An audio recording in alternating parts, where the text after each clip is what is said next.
Franklin County Commissioners Meeting, November 20th, 2018. Morning, gentlemen. Morning. You okay if we start now? Sure. Okay. Good morning, everybody. Welcome to the regular weekly board meeting of the Franklin County Board of Commissioners. Today is Tuesday, November 20th, 2018. For the record, all three commissioners are here: Commissioner Miller, Commissioner Cook, and myself, Commissioner Peck, as well as County Administrator Mr. Johnson.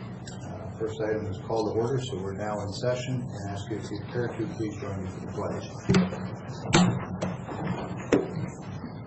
I pledge allegiance to the flag of the United States of America and to the republic for which it stands, one nation, under God, indivisible, with liberty and justice for all.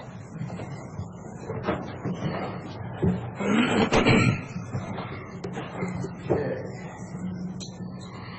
We have on our agenda next is the approval of minutes from November 6, 2018. They can stand approved unless there is a concern, a request for change, or an objection. Any objection? Stand approved with consensus. Chairman's signature. Consensus here too. All right, stand is approved and approved for chairman's signature. Thank you, Commissioner Cook. Commissioner Miller, I see 9:05. We're already 3 minutes ahead. Pretty good, huh? Yeah. Support and adopting the Franklin County Multi-Hazard Mitigation Plan, which incorporates the Community Wildfire Protection Plan. With us this morning is the Franklin County Emergency Management Director, Sean Davis, who we all know well. And Sean, before I ask you to give us a sort of a summary of what the plan is and why we do it, I just want to point out that it is the Franklin County Emergency Management function, but really it's not a Franklin County department. It just is a separate agency that serves Franklin County. People get confused. It doesn't really matter, but it's just information. And you've been the director for how many years? 6 years. 6 years, something like that. Doing a great job. So if you would, give us a summary of what the plan is and why it's before us. Okay, so as you can see up on the screen here, the Franklin County Hazard Mitigation Plan, we've been in the process of updating our current plan for the last 2.5 years. This plan is on a 5-year cycle. It is a requirement from the Washington State Emergency Management Military Department as well as the Federal Emergency Management Agency to review these plans every 5 years to make sure they're current and incorporate any new hazards or any hazards that have recently happened. This plan only addresses natural hazards, no technological hazards like the nuclear plant, Hanford, or oil spills, hazmat, those type of things. It's strictly natural hazards. This is a multi-jurisdictional plan, kind of like our office. The plan incorporates Franklin County and all 4 cities, Pasco, Connell, Mesa, and Colotis. We do the planning for the entire county, encapsulating all the jurisdictions. This last plan was a basic review and update. Some of the statistics in the plan were updated. Some of the city populations have increased, as well as the counties as well. Those were updated. We included some of the disasters. The major one we had was a presidential declaration in the winter of 2016-2017. Franklin County had realized a significant amount of road damage throughout the county.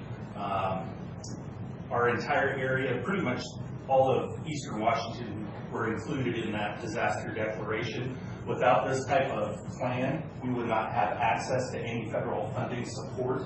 And I believe the county received several hundreds of thousands of dollars of support to help fix our infrastructure that was ruined. Additionally, South Columbia Irrigation District lost a significant portion of their canal. They were also allowed onto the grant status as well. In addition to that, it also incorporates any new projects that any of the jurisdictions would like to have in the plan. These projects could be either known hazards that we currently don't have funding for that we would like to see addressed later down the road, or it could be planned fixes that they just want to make sure are encapsulated in here. Connell has a significant issue. It seems like every 3-4 years with the canal, the Squasso Coulee floods and pulls down the city, that's a good plan. A lot of the area with like backup generators, those type of things to ensure that there's water to put out wildfires and that stuff in the area. So that's kind of the whole process. We went through multiple meetings for the public on the north part of the county up in Connell, as well as down in Pasco. Media was invited, as well as the general public.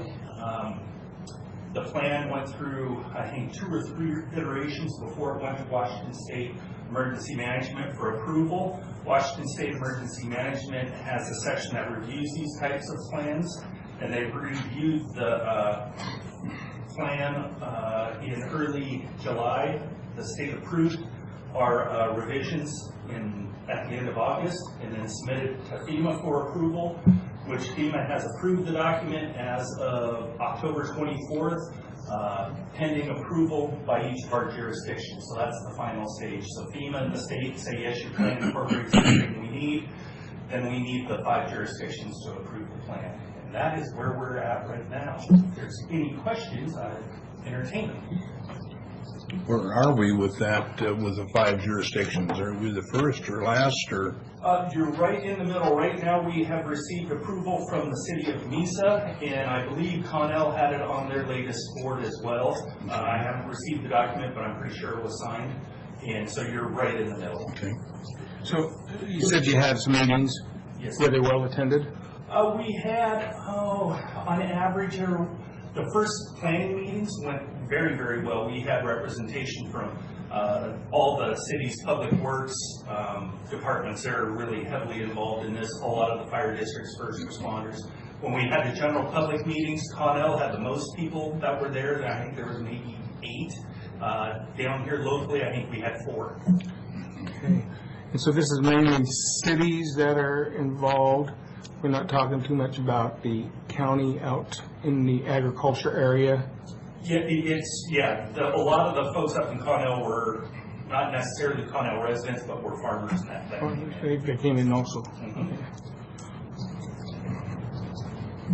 You know, one of the first ones I attended here in your office, it was a full room.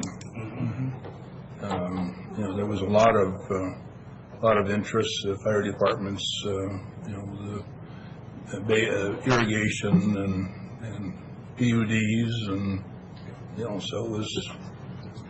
That meeting in particular kind of shocked me, and I think that was a lot of the participation was driven by the local industry and farmers, because when we had that declaration in the county from the thaw, rain, and freeze and rethaw, and then we lost all the roads, the farmers were having trouble getting their fertilizer out, as well as their heavy equipment ready for planting the new season. And so I think that had everyone's interest all the way. You know, a lot of people that normally you wouldn't think would be impacted, the chemical distributors and those, they all were involved. So that was good. So one more question here that I'm thinking of. You said because of it, to use this, to have this plan to get some federal money, state money also, and to do what?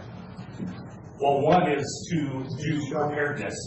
Maybe I can just, Okay. do you mind? Yeah, go ahead, Taking go back ahead. on that Sure, question, go you can ahead. answer 2 of them at the same time. Okay. Because mine runs along the same lines. I know from previous experience working with FEMA that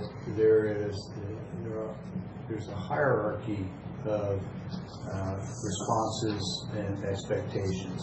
And in my experience, I think you started. 35 years of dealing with this stuff, protect the public safety is always first. And almost without exception, maybe without exception, second is preservation of existing infrastructure, systems, etc. And then third is the recovery phase, where you go back and rebuild. And so I just want to point out for anyone who has an interest in our freeze-thaw that that's exactly the guidance that this board gave to all of our departments. Public safety first, preservation of existing assets, and then recovery at the end. And as I'm sure the cities probably do, the board delegates that authority to our county administrator, our departments, and then they go out and they execute. So this plan reflects that same hierarchy and any future events are going to be handled, I believe, exactly the way the last one was, with that same delegation. I want to make sure we put that in the record and clarify that that's what this plan and every other FEMA group plan calls for. That is exactly correct. Originally, the first and foremost concern was public safety.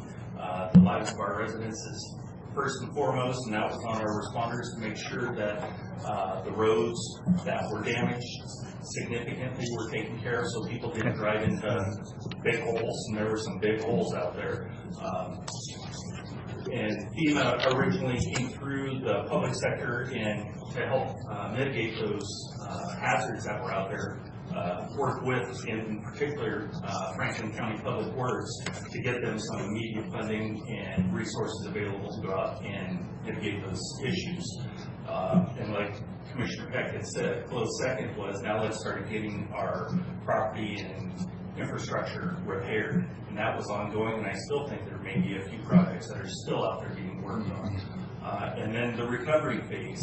A lot of it, there's two different programs. There's the public sector side and the private citizen side. In the private citizen side, FEMA offers up small business loans for the farmers to help recapture some of their losses during that event. If they couldn't get their equipment out or crops planted, there's small business loans for them, as well as if there's a lot of homes, personal property damage, there's a whole program for people, for residents to apply for grants as well through there. So this is first and foremost. FEMA won't turn their eye on public safety or turn away anyone that doesn't have this plan, but it certainly helps the process go a lot smoother, and it shows the commitment and dedication for the county to have these type of plans in place. Mr. Miller, did you get your question answered? Yeah, that's fine, but I did have one more little one, and that was, this does not delay any of the fixing of the roads, because we can, just like last time, we can get onto it,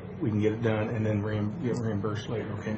Exactly. Okay. Yeah, I just want to make sure nothing's changed. Nothing has changed in our county. I think this is the second or third one that I can remember this type of event we've gone through, and as long as we document everything, and that's this whole process, it goes on. We've had training already 2 months ago with Public Works as well in FEMA to go over that process to ensure that we get reimbursed and maximize our reimbursement from the state as well as from FEMA. So you had asked the state reimbursement portion, Commissioner Miller.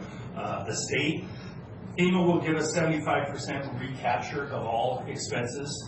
Usually the state will match that with a 12.5% match, and then the local entity will be responsible for the other 12.5%. Okay. So, Sean, you used an interesting term early on. You were talking about the kinds of events that FEMA reimburses for.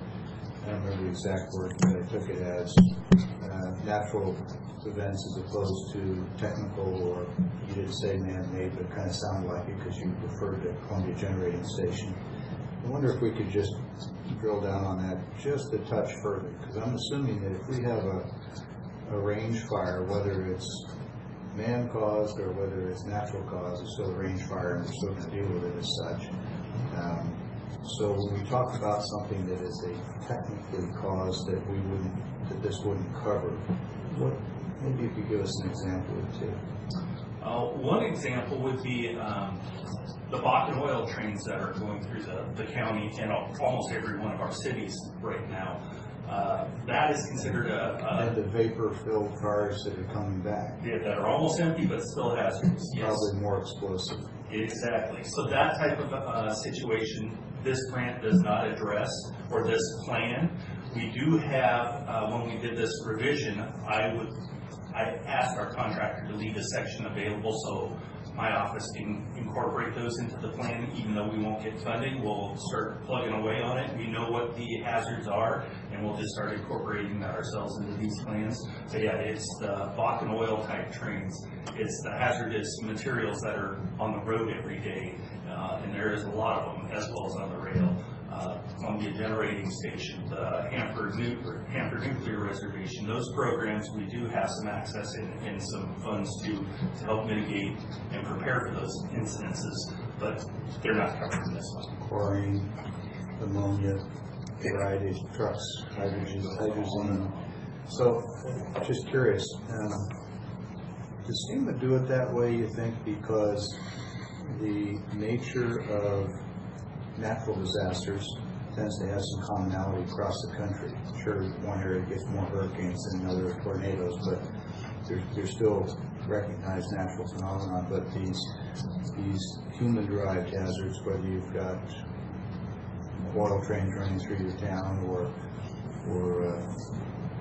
maybe military flight operations over your town, things that are man-caused, those are unique to geographic areas and it's best described and dealt with in a separate plan. And that's always what I believe. I'm just curious if that makes sense to you. It does make sense, and I think a lot of those emergencies, aside from possibly something out on the Hanford site, are really localized, where a lot of the natural disasters, like the last winter storm event we had, I think it covered 18 counties, Right. So we're talking extremely large impact. Well, I appreciate the summary. I know firsthand that these plans don't put themselves together. They are a lot of work, a lot of coordination. That's why it takes a couple of years to do one, to do it well. I also know that if it gets through the state and it gets through FEMA, it's well done. Because they're not shy about telling you how to do it. Usually it comes with a message that says, if you want any money from FEMA, you'll make these adjustments. They don't word it that way, but the message is clear. So you must have done a very nice job for them to send it on through. Well, with that, if there's no other questions, I'll make the motion to support an adoption of the Franklin County Multi-Hazardous Mitigation Plan that incorporates the Community Wildfire Protection Plan. Second. Okay, and Commissioner Miller, that's resolution, do you have a number there? Yes, 218335. Okay, so we have a motion and a second for resolution 2018-335 as read into the record by Commissioner Miller, as presented to the board. Is there any other comments, questions on this item? Okay, I'll just reiterate our thanks for all the good work, and with that, all in favor, please say aye. Aye. Okay, that's approved. 3 down, 2 to go. Thank you for the opportunity to discuss this with you. Have a very happy and safe Thanksgiving. Good to see you up and around, too. Yeah. Thanks for coming in, Sean.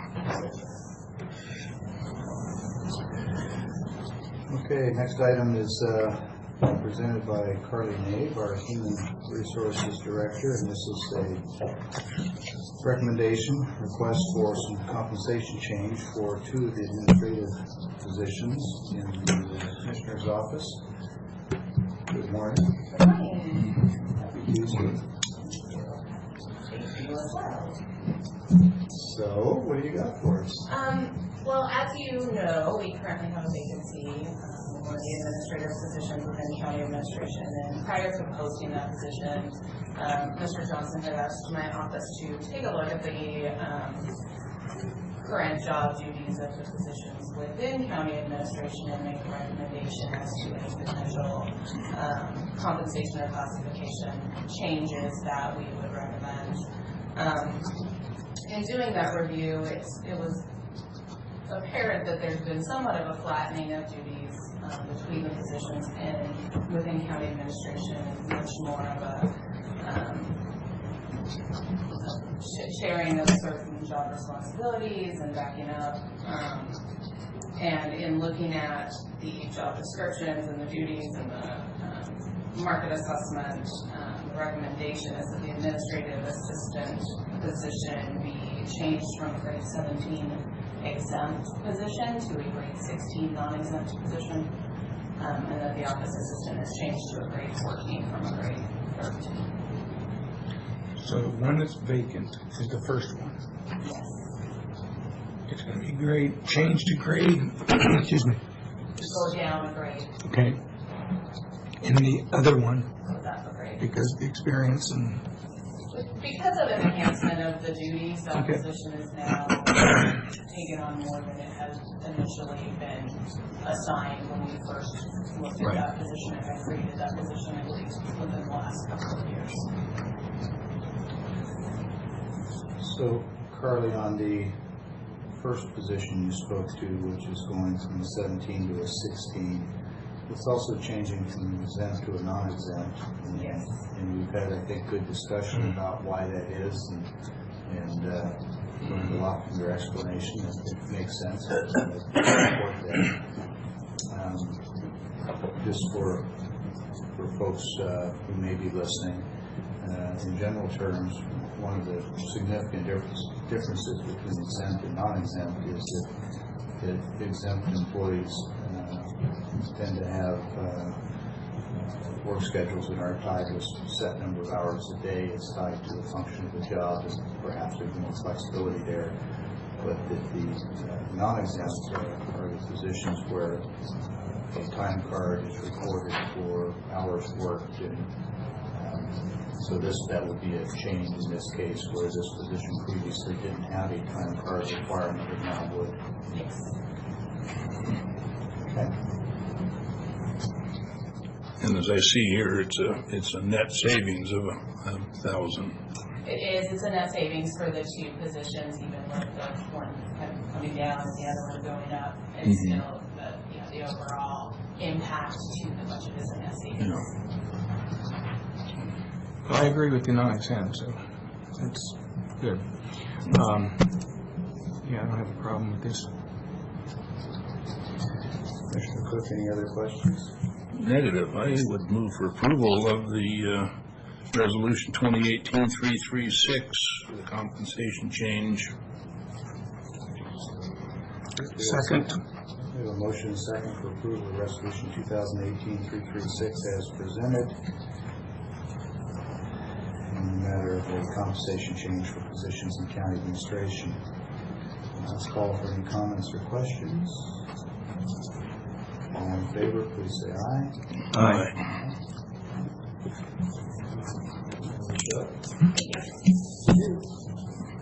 See you next time. Yeah. Okay, next item on the agenda this morning is public comment. This is the first of two options or opportunities on the agenda, as is the norm. Allowing the public wishing to discuss a matter of county business with the board, this would be an opportunity. Not seeing anybody, we'll move on to office business.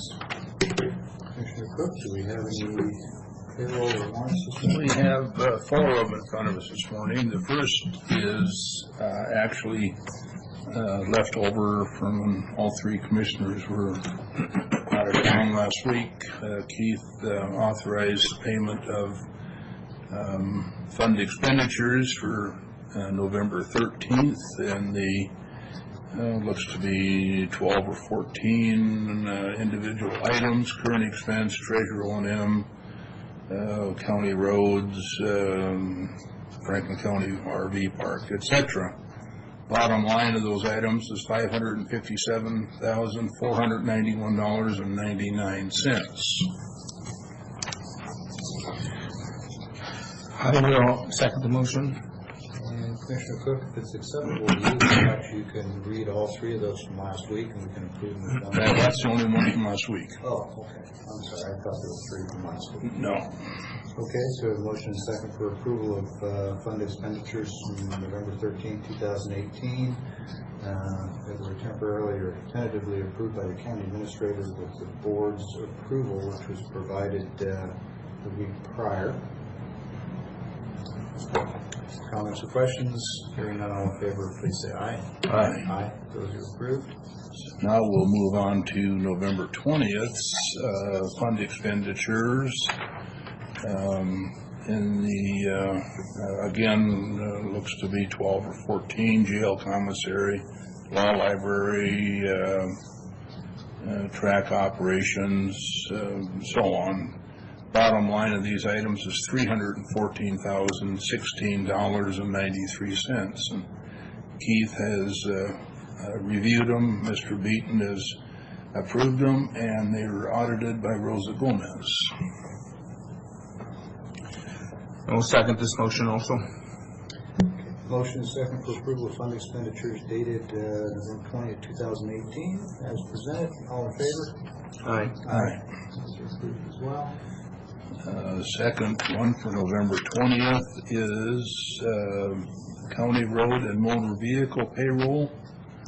The bottom line of those two items is $155,767.66, and Mr. Beaton approved, and Ryle has audited them. Second. Okay, motion is second for approval of county road and motor vehicle as presented. All in favor? Aye. Aye. Okay, our final for November 20th is salary clearing payroll and emergency management payroll. Bottom line of those two items is $700,642.04. And again, Mr. Beaton has approved, and Raul has audited them. And I'll second this motion also. Okay, motion is second for approval of salary clearing and emergency management payroll as presented. All in favor? Aye. Aye. And Commissioner Cook? Did you hear That the was vote? final. Okay, that was aye. All right, that's approved as well. All right, so that's all those items. Next item on the agenda this morning is the consent agenda. We have 5 items. Is there any item that any commissioner wishes to pull for separate consideration? None for me. Nope. Okay, in that case, a motion to approve is presented with being ordered. I will move for the approval of consent agenda 1 through 5. Second. Okay, motion is second for approval of consent agenda as presented with 5 items. Comments or questions or discussion on any of these items?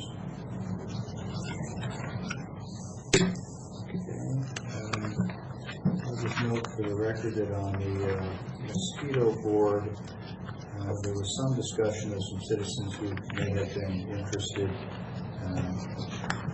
They were asked to complete a volunteer board application form, which is on the Franklin County website. And in that case, anyone else has an interest in volunteering to serve in any of the county's boards and commissions, they will now know that the website is the place to find that form, or you can come to the commissioner's office either way. Nevertheless, we didn't receive any additional. These appointments in the mosquito board of people who are currently serving and who express a desire to continue. That's all my comments. Any others? All in favor, please say aye. Aye. Aye. Okay. Consent agenda is approved as presented. Mr. Johnson, this brings us to administration office business. Yes, thank you. Just a couple of quick things. Next Tuesday at our board meeting, we expect to have our final discussion, public discussion, before we set the budget for next year. And we're currently scheduled to set that on December the 4th. Technically or legally, we had to do the 31st of December, but obviously we'd like to try to get that done before the end of the year. So just kind of want the board members to be aware of that intended schedule. So next Tuesday we'll have the auditor's office with us, make some suggestions and recommendations, but kind of get the board's input on priorities. We're going to have to make some choices. We'd like to get as much of that accomplished next week so that we're prepared to adopt it in early December.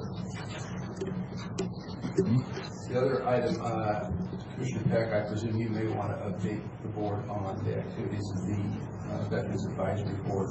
I invited Sheila Berry, who's here from the Tri-County Department of Human Services. She's the resident expert and has been doing this work for Benton County for some time. Didn't anticipate a presentation from her, but if there's any questions that the board has regarding the process or how they're prepared to do this work for Franklin County, made her available to do that, so appreciate her time. Okay. Anything else? That's all I have. Okay. Well, to start with the board, I'll go ahead and pick up on the veterans piece right now. Okay. So first off, thanks for being here, and thanks for the tremendous amount of work that you've been doing to help us get this properly organized and compliant. I know Our Veterans Advisory Board members have met with you several times already. And I'm trusting that they're behaving themselves as well as they do in the Veterans Advisory Board meetings, if not better. It's a great group, and I got a note from Keith yesterday that opened up a new line of thinking that I really hadn't considered much. I kind of considered it in passing, but discarded it. But when he brought it back up, and I thought about it some more, I think he may be right. And that's the issue of whether or not it's necessary for us to have some sort of a formal contract or agreement with your office. The statutes allow us to contract out the management of the program to outside agencies. But in this case, the question I think that's really pertinent is Human Services an outside agency? And the answer clearly is no. It's a bi-county department. And if we were having the same services out of another department or agency within the county's government, would we need to do it? I think the answer is clearly no. So I don't know that one is required. I do think that a resolution from the board acknowledging that you've offered and we've accepted the provision of those services and recognition that we're agreeing to compensate at the rates that we've already discussed, I think that would be in order. So I guess my question for you would be, do you feel that arrangement would be suitable and satisfactory for Human Services? Yeah. Sure, come on up and have a seat if you'd like. It's a little easier that way. Yes, I think just a resolution authorizing Human Services to administer the fund and work with the Veterans Advisory Board would be wise. I know the Auditor's Office had given us some suggestions as to adding a P card in the resolution, authorizing Human Services to use a P card to pay some of the utility bills for the veterans. So that's kind of important so that their stuff doesn't get shut off. We do that currently in Benton County, and it works really fast. You don't have to wait for the check run. Sure, makes sense to me. The only thing we would, I guess, want to know is who's going to do the resolution, and do we need to do that, or is that going to come from the Commissioner's office or the auditors? Do you currently have, let me just back up. I think that's probably something that we can bring together in our office between myself and Keith. It's a relatively simple matter, and we'll get that done ahead of time so that you can look at it. Okay. And we'll just plan to put it on our agenda maybe for our next regular meeting for formal approval. But I would ask for the board's ongoing consensus to work with Ms. Berry and Human Services for these services, pending this formal approval next week. The only expenditures that I anticipate between now and that formal approval next week would be a few $100s possibly depending on how quickly it gets done, for printing some of those handout cards that you saw at a previous meeting.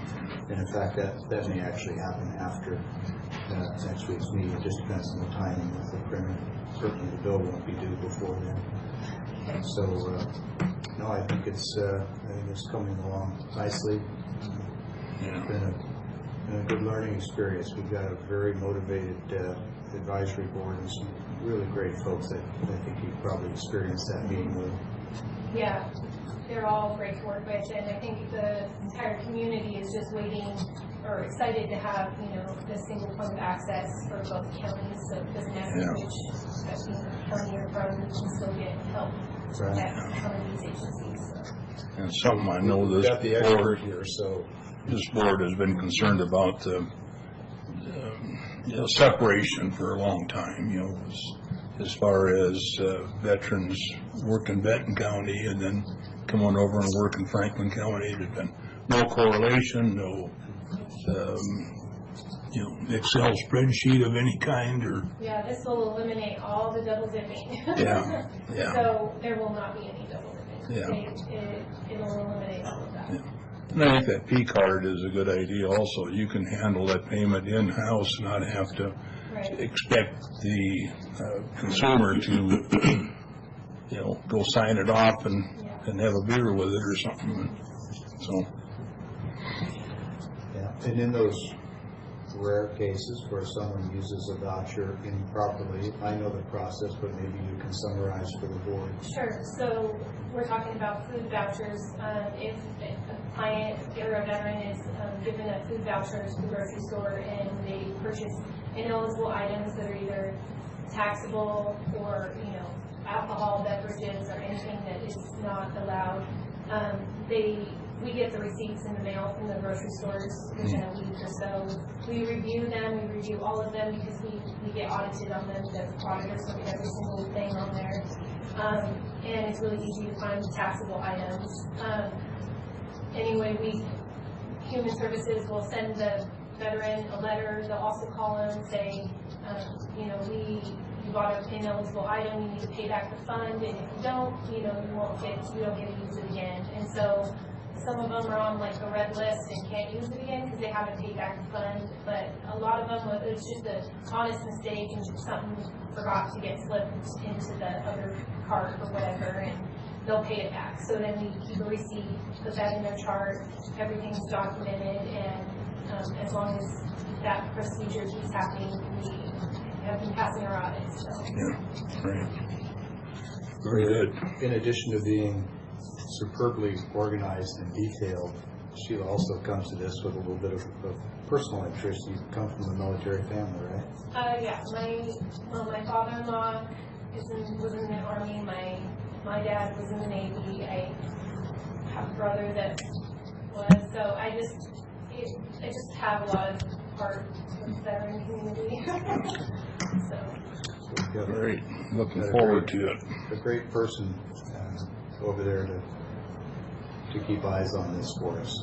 Everybody wants to look for ways to make sure that we get the assistance out on the street. And I know the Veterans Advisory Board is looking for things that they can do in parallel, not with the county funds, but in parallel, so that when they find veterans in need who don't qualify for those funds or need assistance beyond those funds, that they can pair them up with other outside services. And I think there's a real opportunity there for us all to make a much more significant difference than the relatively small fund that we have can make all by itself.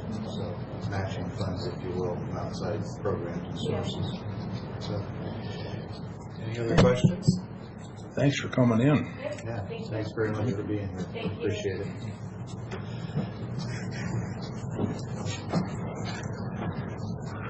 Okay, Mr. Johnson, was that all your administration business before we go to public comment? Yes, sir. Okay. The next item is the second of two public comment opportunities this morning. If there's anybody that wishes to meet with the board on matters of county business, this would be an opportunity. Okay, not seeing anyone. We'll move on. Mr. Johnson, are we in need of an executive session? I would request an executive session under RCW 42.30.140, paragraph 4, contract negotiations. Ask myself, clerk, members of the board, and Carly Nave and Jim Johnson to be able to participate for up to 20 minutes. Okay. And just to be clear, all the people that you've invited to join us have a role in the advisory and decision-making process. As we've learned that we have to limit our executive sessions to people who have a business element. Okay. All right. Well, and with that, it's almost 9:40, so we'll schedule the executive session as requested at 9:40. And I'm sorry, you said up to 20 minutes. Up to 20 minutes. And we'll attempt to come out sooner if we can complete our business in less time.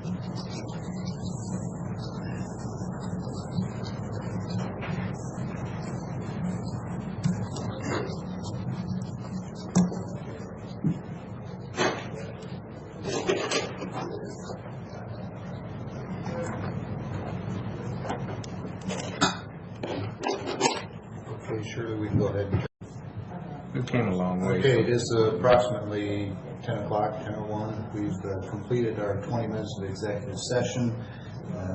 We were not able to complete the necessary work and discussion in that time, so we're going to extend the executive session, same RCW, same purpose, same participants, for an additional 20 minutes, starting at 10:03, which will give us time to close the door and turn off the recorder. Okay, so if you want to go ahead and shut things down, we'll get the door closed, and 10:03 we'll start for 20 minutes.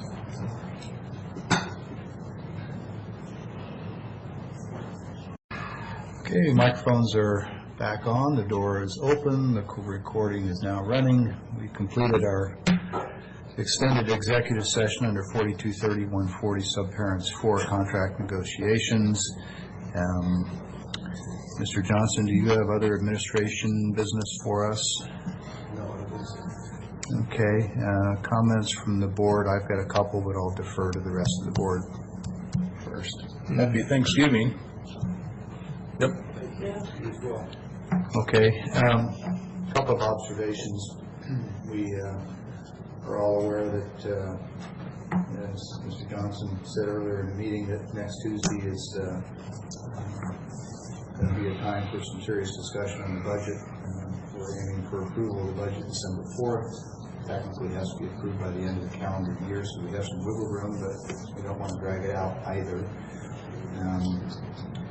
What occurs to me is that we've done a wage study for our employees, and the feedback we're hearing from that is that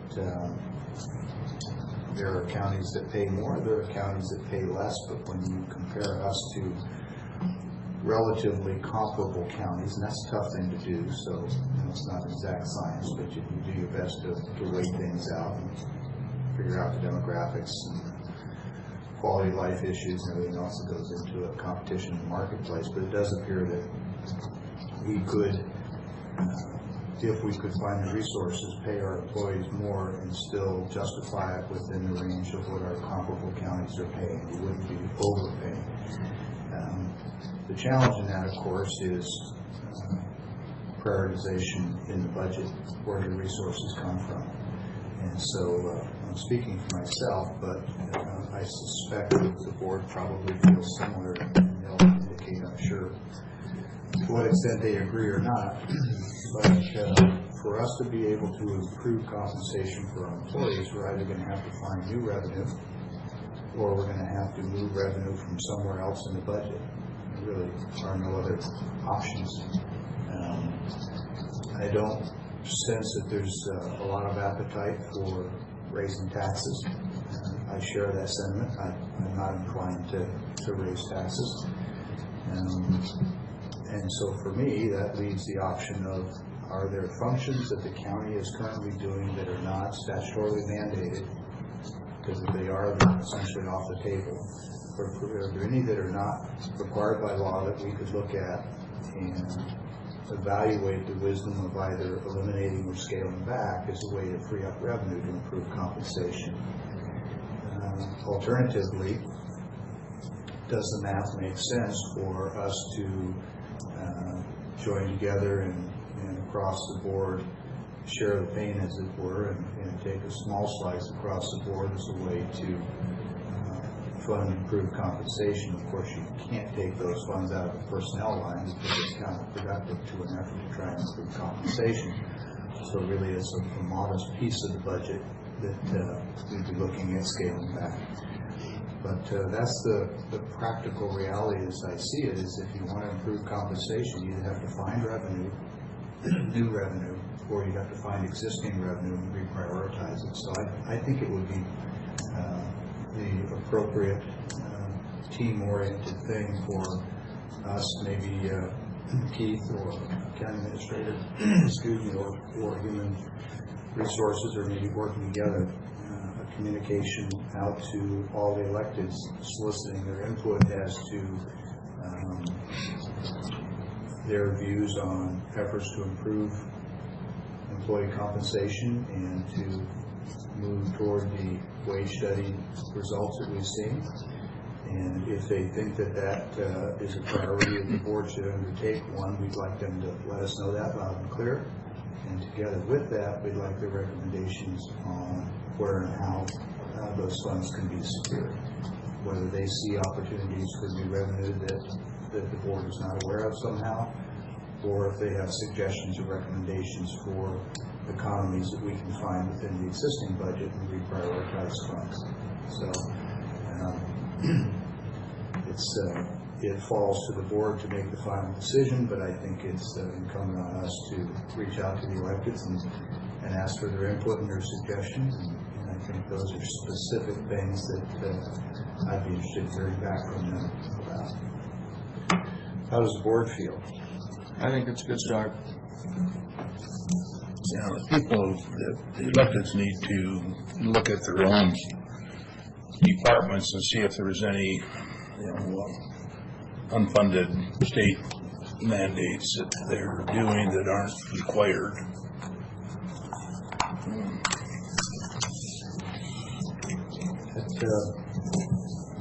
That's an excellent observation that I didn't think to include, and that is, what is our appetite for refusing to carry out functions that the state has mandated without funding in violation of the unfunded mandate clause in the state constitution?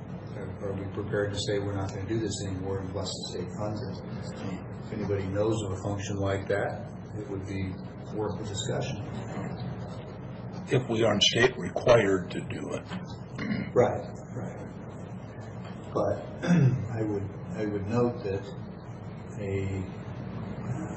and I'm not trying to parse words here, but for the legislature to say, here's the statute, thou shalt do this, if that statute is a mandate that's not funded in violation of the state constitution, then I think that opens the door to say, no, I'm not going to do it. Yeah. Just like we've talked about indigent defense, I don't see us not funding indigent defense, even though it clearly is an unfunded mandate. But are there things that are unfunded mandates where there's a statute that says do it, we don't get funded for it, it violates the Constitution, where we are willing, we have the appetite to say, we're not going to do that. Yeah. I know that unfunded mandate doesn't fit in that budget, it's just a good example. But there may be other things.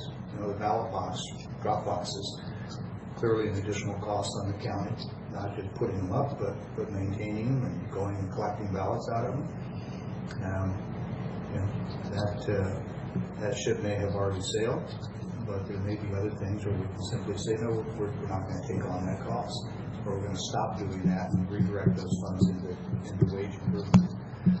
So it's a discussion that really needs to be wider than the board at this point. And I'm looking forward to seeing what the other electeds have to offer. Okay. Well, on that cheery note, that's the realities. And I'll just add in closing,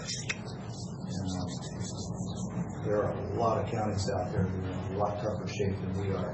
And part of it, I think, is because maybe they're not asking hard questions soon enough. Editorial comment. Any other business from anyone before we adjourn? Next meeting is next Tuesday? Yes. Okay.